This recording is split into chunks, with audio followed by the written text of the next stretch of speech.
A Bíblia traz uma série de ensinos acerca de família, tanto no Antigo quanto no Novo Testamento. Esse é um tema muito precioso, muito importante, que Deus focaliza para que justamente nossas famílias sejam abençoadas e abençoadoras de vida. Nesta noite eu quero pensar um pouco com os irmãos na figura do pai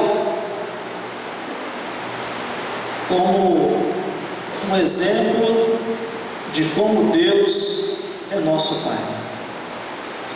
Nós estamos trabalhando a questão do planejamento para 2015 e na semana passada nós vimos que é preciso tomar algumas resoluções. Na semana passada vimos que a primeira das resoluções que precisamos tomar são as chamadas resoluções pessoais, que envolvem cada um de nós, acerca da nossa vida.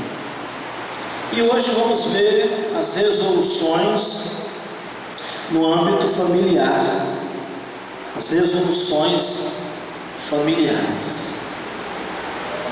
Paulo, escrevendo aos Efésios, capítulo 6, versículos de 1 a 4, ele vai dizer assim: Filhos, sede obedientes a vossos pais no Senhor, pois isso é justo. Honra teu pai e tua mãe.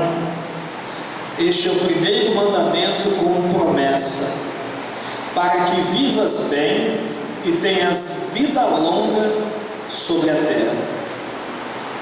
E agora ele se volta para os pais, numa orientação: e vós, pais, não provoqueis a ira dos vossos filhos, mas criai-os na disciplina e instrução do Senhor. Até aí, meus irmãos. Pensar em Deus como nosso Pai tem sido difícil para algumas pessoas, porque alguns não tiveram um bom exemplo de pai enquanto seres humanos que somos fracos e falhos, e costumam então a associar ou emprestar a Deus o comportamento paterno humano, como se Deus fosse agir da mesma maneira. Mas o referencial é justamente o oposto. É Deus como exemplo de pai, como pai perfeito. E cada um de nós precisa então ter atitudes de pai que reflitam este ser de Deus, este amor de Deus para com nossos filhos. Conta-nos uma história de um autor desconhecido, que um garoto constantemente ele chegava atrasado da escola em casa. E um dia os seus pais o alertaram e disseram para ele: olha, amanhã você tem que chegar no horário, você não pode se atrasar.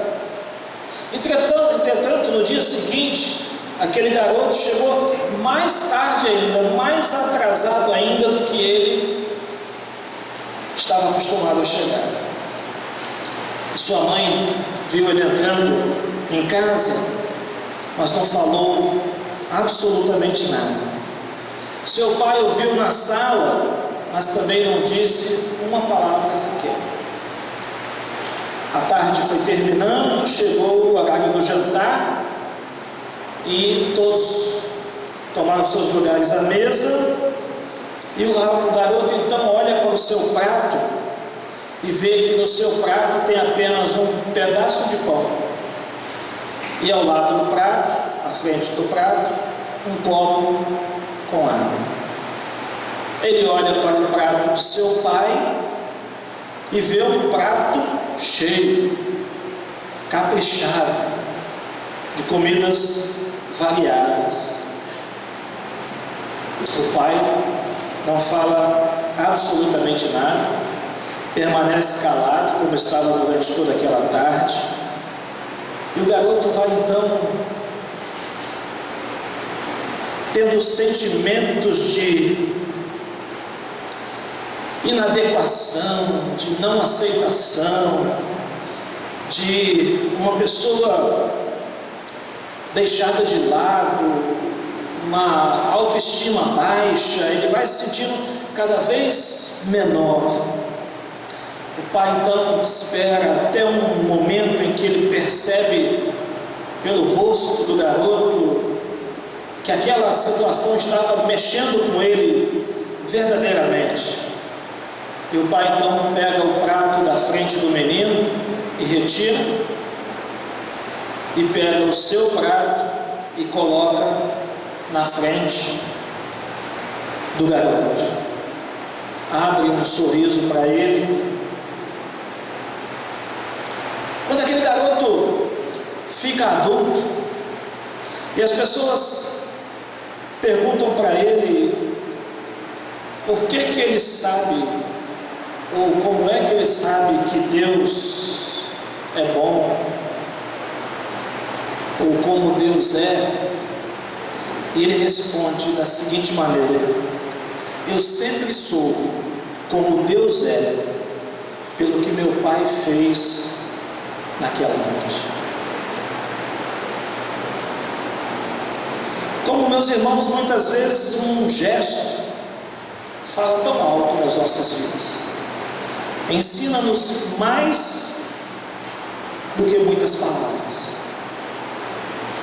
mostra-nos aquilo que nós merecíamos pela nossa atitude e comportamento, mas revela a graça, o amor do Pai. Revela como Deus ama o ser humano, ama a mim e a você. Qual é o lugar que Deus está no seu planejamento para 2015? Nos seus sonhos e planos, na sua idealização do que fazer e como fazer, onde Deus entra? Qual é a prioridade de Deus na sua existência? No domingo passado vimos, e agora ficou bom para a gente pensar um pouco mais detalhado nisso, vimos que é preciso tomar algumas resoluções pessoais, porque precisamos primeiro cuidar de nós mesmos, para que depois a gente possa ajudar alguém.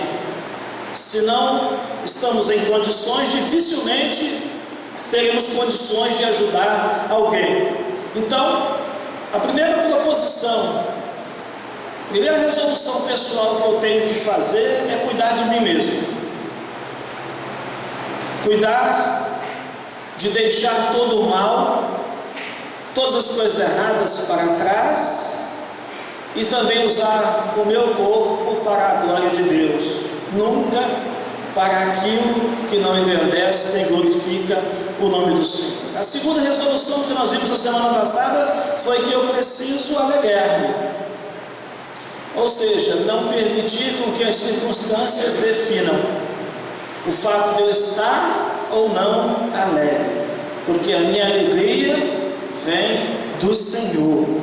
E também vimos que a alegria, ela ajuda na nossa saúde. Então eu preciso cuidar-me, certo, Alberto? Em segundo lugar, eu preciso alegrar-me. E em terceiro lugar, eu preciso preparar-me.